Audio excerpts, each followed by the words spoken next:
The Legendary Physique. I'm Richard Baldwin, your host, and I'm talking to Jerry Brainum about his November newsletter. Jerry, how's it going? How are you, Richard? I'm okay. Yeah, I'm doing pretty good for an old guy. I'm still been having some good workouts, and Listen, I feel like Richard, you're only old maybe chronologically, but your young, your mind and your body is still 25. Look at it that way. the faces. I still got some bustles here, I think, somewhere. But man, you still got those guns. You still got those famous Richard Baldwin guns. I'm trying to hold on to those. Yeah. So I really liked the last newsletter. You had some good, several great articles. I like the thing about a new look at fat burning during exercise. And the thing that I liked was that as soon as I work out, I go eat. And that article says that's the right thing to do so that you don't put the food into fat, right? Exactly right. That's right. Because, as I said in the article, it's a kind of a pathway that nobody ever talks about, how muscles actually utilize the fat. So instead of being diverted into fat stores, your muscles, but, of course, this requires exercise. But as I pointed out, I mean, this explains, we all go, but we were all, competing back in the 70s. Guys didn't do a lot of aerobics back then. It wasn't very, I don't remember anyone doing aerobics at the original Gold's Gym. And yet we were too tired out from all that high volume stuff. Yeah, but all the guys got cut up and hard, I mean, you were hard as a rock. I mean, the thing is, how did they burn fat if they didn't do aerobic? And this article basically answers that because it shows the fat was utilized by muscle and explain how. Yeah, that was a great one. So what do you got for us this month? Well, this month I have this, one of the big controversies, Richard, I'm sure you've come across this, relates to the hormone cortisol. Now, cortisol, as you probably know, it's a steroid. It's actually produced, a steroid, just a general term meaning that it's basically a hormone produced from cholesterol. That's what a steroid is. Vitamin D is a steroid, and aldosterone is a steroid. Of course, testosterone is a steroid. Estrogen is a steroid. There's several of them. But cortisol is also a steroid, and it's best known in bodybuilding as a catabolic steroid. In other words, it's famous for breaking down muscle tissue, and there's a certain amount of truth to that. However, there's a lot of myths about cortisol. Most bodybuilders and people who aren't familiar with the endocrinology, they don't realize that cortisol does a lot of good things. And one of the surprising things it does is at certain times it actually is a fat mobilizer. And I call it, the title of my article is the Jekyll and Hyde hormone. And the reason I call it is the reason I titled that is depending on the situation, cortisol can be either very good or very bad. And I describe concisely in the article what these situations are. And I talk a little bit in general about cortisol and the properties. Basically, I go into a lot of stuff people aren't fully familiar with. I discuss some of the, let's say, anecdotes where bodybuilders have used drugs to kind of control cortisol and got into trouble, where I was personally involved. One was a very serious case, and I described in detail what happened. And then the second part of the article, I actually talk about natural ways to control cortisol. This doesn't involve drug use. It involves food, nutrients, and supplements, where you can actually get the best of cortisol. You can take advantage of the good part of cortisol without experiencing the bad part. And this is a huge article, Richard. This article alone is 22 pages, so it's like almost like a little ebook itself. Then I go into the next article is basically, you hear a lot about the dangers of high protein diets. That's another controversy. Oh, yeah. It's gonna leach calcium from your bones. It's gonna make you dehydrated. It's gonna make you fat. Blah blah blah. It's bad for your kidneys. In this article, it basically features a new study that came out of bodybuilders, where they gave the bodybuilders about if I remember correctly, 4 times more protein than is actually recommended for building muscle, and they monitored these bodybuilders for a year. This is now what makes this study unique is this is the longest, let's say, observational study of bodybuilders on a very high protein diet for that length of time. Most of the studies that have looked at the effects of protein diets in bodybuilders and athletes have usually lasted maybe as little as 2 weeks and as much as maybe 3 months max. This was a full year. So I discussed the results of that study, how it affected the bodybuilders, how it affected their kidney, the liver, and so on. But again, I take all those myths the kidneys, the bones, whatever, the fat, the body fat, and I prevent the evidence for and against. So anyone reading this article will know just how safe a high protein diet is. Now, wow, I can't wait to hear that, to read that. The next article, still another controversial subject. I don't know if you ever did this yourself, Richard, but you remember years ago, bodybuilders had this kind of habit of what they call bulking up. Do you remember that?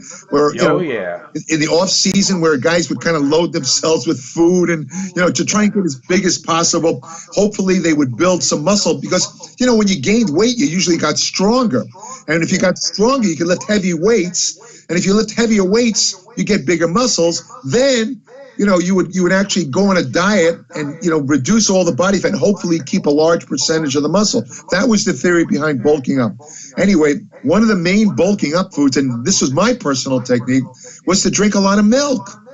Yeah. Milk was, we didn't know back then. We knew milk was a good protein source, but no one had any idea of just how good milk. There was no whey protein supplements, no casein, nothing. We just knew that milk seemed to pack on muscle. So the guys who bulked up, I remember talking to Louis Ferrigno. When he was bulking up, he would drink 8 quarts of milk a day, believe it or not. Oh my gosh. Listen to this. Doing that, he went from about 170 pounds to 320. Can you believe this? Holy mackerel. He got gigantic. Whenever I did a lot of milk, I just got fat. Well, that's the thing. I mean, you did gain some fat on it, especially if it was whole milk. But hopefully you would cut that down. But, I actually drank raw milk. And that's one of the things, that was a very popular thing out here in the 70s, raw milk. I remember the name of the company is Altadena Dairy. I used to drink at least, if I remember correctly, about at least a gallon of raw milk every day. How do you do that, man? The fat level is really high in the raw stuff, isn't it? Oh yeah, but I would space it down. I was literally getting protein, seriously, Richard, every 2 hours because of the milk. Wow. It was almost like an IV in my arm. And I'll tell you, at one point, and Arnold watched me do this, Arnold Schwarzenegger, I went from 180 pounds to 230 drinking this milk. And I'm not going to lie to you. The 230, I was on no drugs, by the way, no steroids, nothing, just milk, and of course, diet. And Arnold saw me in the gym. Everybody in the gym thought I was taking drugs because I had some fat. I'm not going to say I didn't have any fat, but I got so humongously strong. I was doing like 600-pound squats. I have 900-pound leg presses for reps, all this kind of stuff. Nobody believed me that I wasn't on, but I really wasn't. But the thing is, what's interesting about it is raw milk over the years has gotten a really bad reputation, bacterial infections, food poisoning. Yeah. And I did this, Richard, and I'm laughing because I did this bulking up with raw milk for 12 years, 12 straight years, and I never once got sick, nothing, no digestion, nothing, no gastrointestinal. Anyway, I talk in the article, I talk about the raw milk controversy, I talk about various other controversies, what they call A1 versus A2 milk. I talk about, the various controversies related to protein. The health effects of milk. Is milk bad or good for you? And anyone reading this article will have the definitive answer as to whether they should drink milk or whether they should do what Arnold said to do in Pumping Iron, the original movie. I don't know if you remember this line where he was asked a question. He said, "Arnold, how much milk do you drink?" He says, milk is for babies. Real men drink beer. So when you read this, he's Austrian. What do you expect, right? That's right. When you read, and the truth is, actually, I never did see Arnold drink milk. I have to admit that. But anyway, I did see him drink beer. One time I was eating dinner with Arnold. Yeah. And he was ordering beer and everything, right? And I said, "Well, I don't drink." He stared at me like I was from Mars. Arnold he used to love that real strong German beer they have in he told me in Munich. What do they call that? Oktoberfest. Yeah. He used to drink like this super strong beer. And I remember him telling me, he says, you Americans that aren't used to it, if you drank one, what do they call those beer glasses? There's a certain expression I can't remember. Yeah, Stein. He says, if you drink a stein of this beer, one stein, he says, you'd fall on the floor. I guarantee it. Right.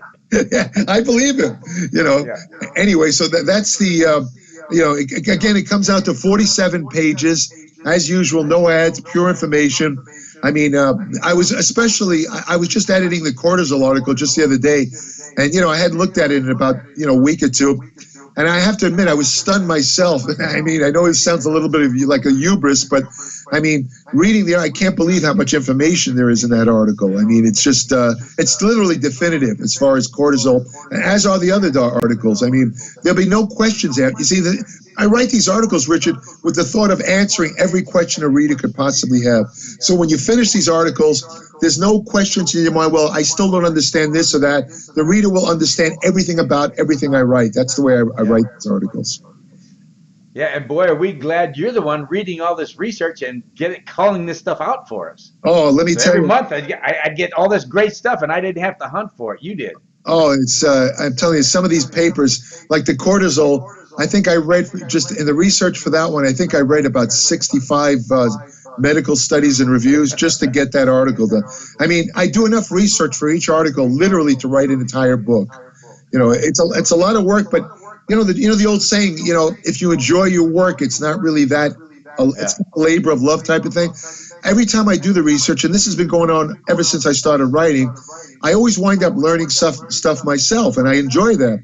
So even with the cortisol, I learned things about cortisol I never knew myself just from doing the research. So to me, that's like an adventure. It's like it's like uncharted territory. I find that exciting. It's not everybody's thing, but for me, that's what I like. So well, that's why I subscribe to your newsletter. I mean, I can't get this stuff anymore because you're not writing for Muscle and Fitness anymore. And the stuff they put in there, it's not worth even reading. Trust me, Richard, honestly, nobody, they will never get any magazine today. They would have to pay them a fortune to put in the kind of effort I put in. I myself, if I was approached by a magazine, they would never be able to come up with enough money to pay me to do this level of work, where I'm literally working 7 days a week, from the first day of month to the last day of month, either researching, writing, or editing. I'd never put in that kind of work for what the magazines don't pay anything, so it's kind of a moot point. So their budgets are so low, they pay nothing now. But even if they were still paying, let's say what they paid years ago, it just simply wouldn't be worth my time.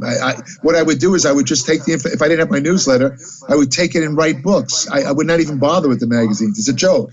I mean, it's just you'd have to be some sort of masochist to put in this kind of work for what they pay, Well, every month you come up with just amazing stuff. I mean, that's why I subscribe, because I want to learn, and I want to make sure I'm doing the right stuff. And right. Then any kind of myths that are a holdover from the old days that are gone. But what surprises me is how many things we figured out just by trial and error.